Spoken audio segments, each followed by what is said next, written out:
आज आपण भारतीय राज्यघटनेची निर्मिती कशी झाली ते पाहूयात. संविधान सभेची मागणी काय होती? सन 1934 मध्ये प्रथमच एम.एन. रॉय यांनी भारताच्या संविधान सभेची कल्पना मांडली. ते भारतातील साम्यवादी चळवळीचे प्रणेते होते.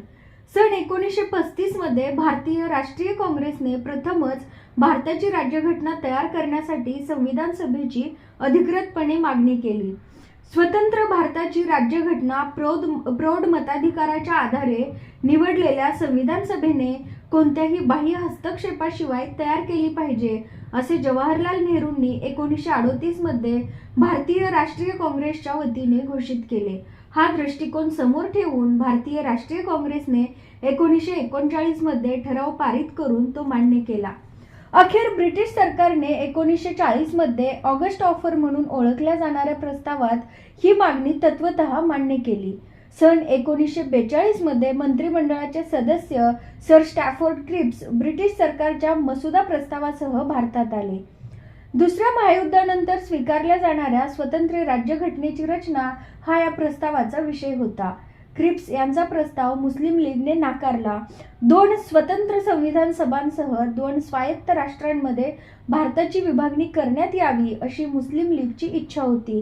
त्यानंतर एक कॅबिनेट मिशन भारतात पाठवण्यात आले. या कॅबिनेट मिशनचे 3 सदस्य Lord Pethick Lawrence, Sir Stafford Cripps आणि ए.व्ही. अलेक्झांडर 24 मार्च 1946 रोजी भारतात आले आणि 16 मे 1946 रोजी कॅबिनेट मिशनने आपली योजना प्रकाशित केली. या मिशनने संविधान सभेसाठी दुसरी योजना मांडली, ज्यामुळे मुस्लिम लीगचे कमी अधिक प्रमाणात समाधान झाले. संविधान सभेची रचना कशी होती तर कॅबिनेट मिशनच्या तरतुदीनुसार तयार केलेल्या योजनेअंतर्गत नोव्हेंबर 1946 मध्ये संविधान सभेची स्थापना करण्यात आली. यामध्ये प्रामुख्याने संविधान सभेतील सदस्यांची एकूण संख्या 389 होती. त्यापैकी 296 जागा ब्रिटिश भारत आणि 93 जागा संस्थानांना देण्यात आल्या होत्या. ब्रिटिश भारताला दिलेल्या 296 जागांपैकी 11 गव्हर्नरच्या प्रांतातून तर 292 सदस्य आणि 4 मुख्य आयुक्तांच्या प्रांतातून प्रत्येकी 1 सदस्य निवडले जाणार होते. गव्हर्नरच्या प्रांतातून म्हणजेच मद्रास, बॉम्बे, उत्तर प्रदेश, बिहार, मध्य प्रांत, ओरिसा, पंजाब, वायव्य सरहद प्रांत, सिंध, बंगाल आणि आसाम यांचा समावेश होता. तर आयुक्तांच्या प्रांतामध्ये दिल्ली, अजमेर, मेरवाडा, कुर्ग आणि ब्रिटिश बलुचिस्तान यांचा समावेश होता. प्रत्येक प्रांत आणि संस्थानांना किंवा लहान राज्यांच्या बाबतीत राज्यांचा समूह त्यांच्या संबंधित लोकसंख्येच्या प्रमाणात जागा वाटल्या जाणार होत्या. साधारणपणे प्रत्येक दशलक्ष लोकसंख्येमागे 1 जागा दिली जाणार होती. प्रत्येक ब्रिटिश प्रांतांना वाटलेल्या जागा त्यांच्या लोकसंख्येच्या प्रमाणात 3 प्रमुख समुदायांकडे मुस्लिम, शीख आणि सामान्य विभागल्या जाणार होत्या. प्रांतीय विधानसभेत प्रत्येक समुदायाचे प्रतिनिधी त्या समुदायाच्या सदस्यांद्वारे निवडले जाणार होते आणि मतदान एकल हस्तांतरणीय मताद्वारे समानुपातिक प्रतिनिधित्व पद्धतीद्वारे केले जाणार होते. संस्थानांचे प्रमुख संस्थानांच्या प्रतिनिधींना नामनिर्देशित करणार होते. यावरून संविधान सभा अंशतः निवडून आलेल्या आणि अंशतः नामनिर्देशित करण्यात आलेल्या सदस्यांचे मंडळ होते हे स्पष्ट होते. प्रांतीय विधानसभांचे सदस्य संविधान सभेच्या सदस्यांना अप्रत्यक्षपणे निवडून देणार होते. प्रांतीय विधानसभांचे सदस्यही मर्यादित मताधिकारानुसार निवडले होते.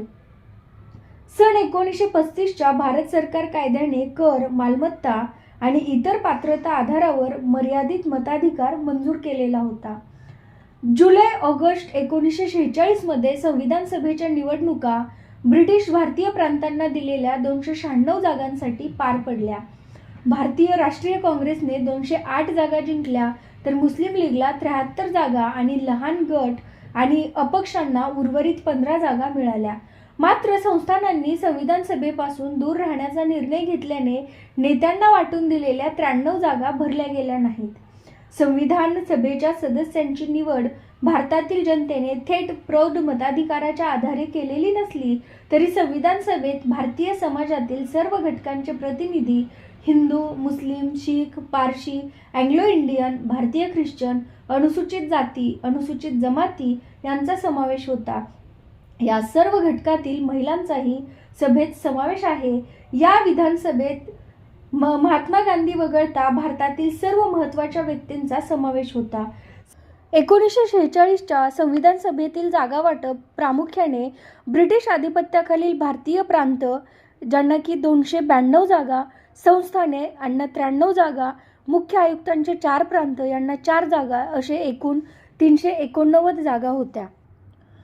जुलै-ऑगस्ट 1946च्या संविधान सभेच्या निवडणुकीचा निकाल पाहता एकूण 296 जागांसाठी ज्या जागा निवडलेल्या होत्या त्या अशा पद्धतीने होत्या: काँग्रेस 208, मुस्लिम लीग 73, युनियनिस्ट पक्ष, युनियनिस्ट मुस्लिम, युनियनिस्ट अनुसूचित जाती, कृषक प्रजा पक्ष, अनुसूचित जाती महासंघ, शीख, साम्यवादी पक्ष यांना प्रत्येकी 1 जागा तर अपक्षांना 8 जागा जिंकलेल्या होत्या. संविधान सभेतील समुदायनिहाय प्रतिनिधित्वाची संख्या पाहिली तर हिंदूंना 163, मुस्लिम 80, अनुसूचित जाती 31, भारतीय ख्रिश्चन 6, मागास जनजाती 6, शीख 4, आंग्ल भारतीय 3 तर पारशी 3 अशी संख्या होती. तर संविधान सभेमध्ये एकूण 15 महिला सदस्य होत्या. आता आपण घटना समितीचे कामकाज नेमके कशा पद्धतीने चालत होते याबद्दल जाणून घेऊयात. 9 डिसेंबर 1946 रोजी संविधान सभेची पहिली बैठक संपन्न झाली. मुस्लिम लीगने बैठकीवर बहिष्कार टाकला आणि स्वतंत्र पाकिस्तान राष्ट्राचा आग्रह धरला. त्यामुळे या बैठकीला केवळ 207 सदस्य उपस्थित राहिले. सर्वात वरिष्ठ सदस्य डॉक्टर सच्चिदानंद सिन्हा, जे सभागृहातील सर्वात ज्येष्ठ सदस्य होते, यांची फ्रेंच पद्धतीनुसार संविधान सभेचे हंगामी अध्यक्ष म्हणून निवड करण्यात आली. 11 डिसेंबर 1946 रोजी डॉक्टर राजेंद्र प्रसाद यांना संविधान सभेच्या कायमस्वरूपी अध्यक्षपदी निवडण्यात आले. त्याचप्रमाणे 25 जानेवारी 1947 रोजी H.C. मुखर्जी यांना संविधान सभेच्या उपाध्यक्षपदी निवडण्यात आले. नंतर संविधान सभेने 2 उपाध्यक्ष असावेत असा ठराव केला. त्यानुसार 16 जुलै 1947 रोजी V.T. कृष्णमाचारी यांना सभासदांच्या दुसऱ्या उपाध्यक्षपदी निवडण्यात आले. यावेळी कोणत्या उद्दिष्टांचा ठराव करण्यात आला तर 13 डिसेंबर 1946 रोजी जवाहरलाल नेहरूंनी संविधान सभेत ऐतिहासिक उद्दिष्टांचा ठराव मांडला. त्यात आणि संविधानिक मूलभूत तत्वे व संविधानिक रचनेचे तत्वज्ञान मांडण्यात आले. या ठरावातील काही प्रमुख मुद्दे कोणते होते ते आपण पाहूयात. पहिले म्हणजे ही संविधान सभा भारताला स्वतंत्र सार्वभौम प्रजासत्ताक म्हणून घोषित करण्याचा आणि भावी शासनाकरिता राज्यघटना तयार करण्याचा आपला ठाम आणि गंभीर संकल्प जाहीर करते. दुसरे, ब्रिटिश भारताचा भाग असणारे प्रदेश, भारताचा भाग असणारी राज्य आणि भारताच्या बाहेरील भारतीय प्रदेश तसेच स्वतंत्र सार्वभौम भारतामध्ये विलीन होण्यास इच्छुक असणारी राज्य आणि प्रदेश यांचे सर्वांचे मिळून एक संघराज्य स्थापन करण्यात येईल. आणि तिसरे, सदर प्रदेश सध्याच्या सीमांसह किंवा संविधान सभेद्वारे आणि त्यानंतर राज्यघटनेच्या कायद्यानुसार निर्धारित केल्या जाणाऱ्या सीमांसह देशाच्या स्वायत्त घटकांचा दर्जा प्राप्त होईल. संघराज्याच्या अधिक्षेत्रातील किंवा संघराज्याकरिता विहित करण्यात आलेले अधिकार व कार्य सोडून या प्रदेशांना आपल्या सीमांतर्गत भागांसंबंधी अवशिष्ट अधिकारांसोबत शासन आणि प्रशासनाचे सर्व अधिकार असतील. चौथे, ज्यामध्ये सार्वभौम स्वतंत्र भारत, त्याचे घटक भाग आणि शासनाच्या शाखा या सर्वांची सत्ता आणि अधिकारांचा स्रोत भारतीय नागरिकांमध्ये असेल. पाचवे, भारतातील सर्व लोकांना कायदा आणि सार्वजनिक नैतिकतेच्या अधीन राहून सामाजिक, आर्थिक आणि राजकीय न्याय, समान संधी आणि कायद्यापुढे समानता, विचार, अभिव्यक्ती, विश्वास, श्रद्धा, उपासना, व्यवसाय, अधिसंघ आणि कृती यांचे स्वातंत्र्य यांची हमी आणि सुरक्षितता प्रदान करण्यात येईल. सहावे, मागास आणि आदिवासी क्षेत्रे, अल्पसंख्याक, मागास आणि इतर मागासवर्गीयांच्या हक्कांच्या हितरक्षणासाठी आवश्यक यंत्रणा स्थापन केली जाईल. सातवे, प्रजासत्ताकाच्या प्रदेशाची अखंडता राखली जाईल आणि विकसित राष्ट्रांच्या न्यायव्यवस्था आणि कायद्यानुसार भूसागरी आणि हवाई सीमांतर्गत सार्वभौम हक्क राखले जातील. आठवे, भारताच्या प्राचीन भूमीला जगात तिचे योग्य आणि सन्माननीय स्थान प्राप्त होईल, जागतिक शांतता व मानवजातीच्या कल्याणासाठी आपले पूर्ण आणि स्वेच्छेने योगदान देण्यास ही भूमी तत्पर राहील. हा ठराव 22 जानेवारी 1947 रोजी संविधान सभेने सर्वानुमते मंजूर केला. या ठरावाचा संविधान निर्मितीच्या यानंतरच्या टप्प्यांमध्ये आणि तिच्या अंतिम स्वरूपावर प्रभाव पडला. ठरावाची सुधारित आवृत्तीच पुढे राज्यघटनेचा सरनामा ठरली. आता आपण स्वातंत्र्य कायद्यानुसार संविधान सभेमध्ये झालेले बदल पाहूयात. संविधान सभेपासून दूर राहिलेल्या संस्थानांचे प्रतिनिधी हळूहळू सभेत सामील झाले. 28 एप्रिल 1947 रोजी 6 राज्यांचे प्रतिनिधी संविधान सभेचा भाग होते. यामध्ये बडोदा, बिकानेर, जयपूर, पतियाळा, रेवा आणि उदयपूर यांचा समावेश होता. 3 जून 1947च्या माउंटबॅटन योजनेने देशाच्या फाळणीसाठी मान्यता दिल्यानंतर इतर बहुतेक संस्थानांच्या प्रतिनिधींनी संविधान सभेत आपली जागा घेतली. स्थानीय भारतातील मुस्लिम लीगचे सदस्यही संविधान सभेत दाखल झाले. सन 1947च्या भारतीय स्वातंत्र्य कायद्यानुसार संविधान सभेच्या रचनेत 3 बदल करण्यात आले.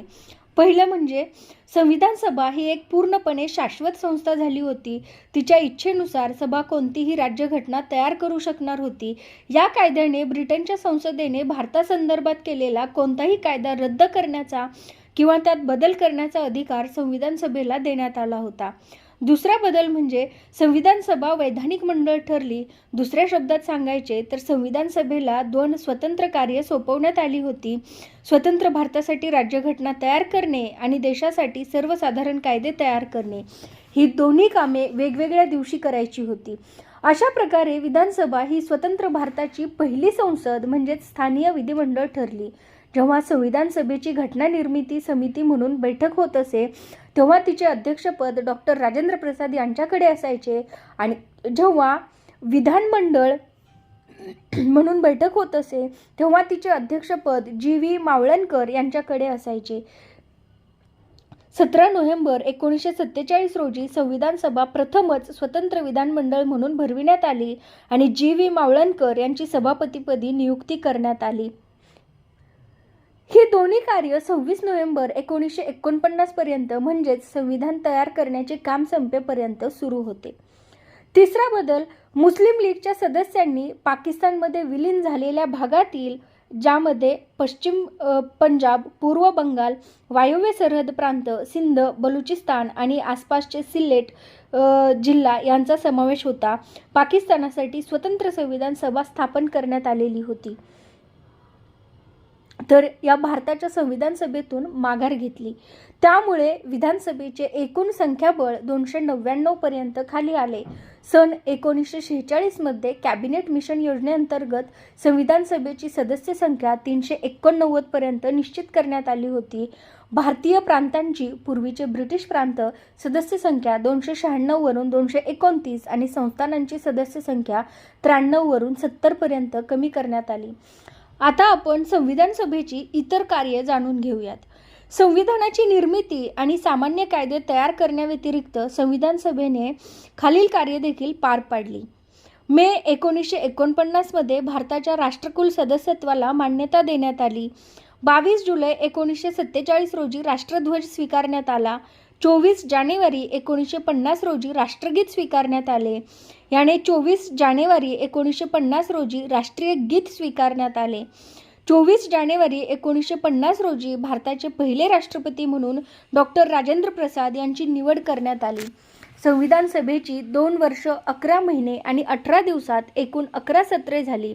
राज्यघटनेच्या रचनाकारांनी सुमारे 60 देशांच्या घटनांचा अभ्यास केला. संविधानाच्या मसुद्यावर विचारविमर्श करण्यासाठी 114 दिवसांचा कालावधी घेतला. राज्यघटना तयार करण्यासाठी एकूण रुपये 64 लाख इतका खर्च झाला. 24 जानेवारी 1950 रोजी संविधान सभेचे अंतिम अधिवेशन संपन्न झाले, मात्र ती विसर्जित करण्यात आली नाही. 26 जानेवारी 1950 पासून 1951-52 मधील पहिल्या सार्वत्रिक निवडणुकांनंतर नवीन संसदेच्या स्थापनेपर्यंत ती भारताची हंगामी संसद म्हणून कार्यरत राहिली. अंतरिम संसद 17 एप्रिल 1952 रोजी बरखास्त करण्यात आली आणि 2 सभागृहांसह पहिली निर्वाचित संसद मे 1952 मध्ये अस्तित्वात आली. राज्यघटना निर्मितीतील महत्त्वाचा भाग म्हणजे संविधान सभेच्या समित्या, राज्यघटनेचे अधिनियमन, राज्यघटनेची प्रत्यक्ष अंमलबजावणी आणि काही महत्त्वाच्या नोंदी आपण उद्या पाहूयात. धन्यवाद.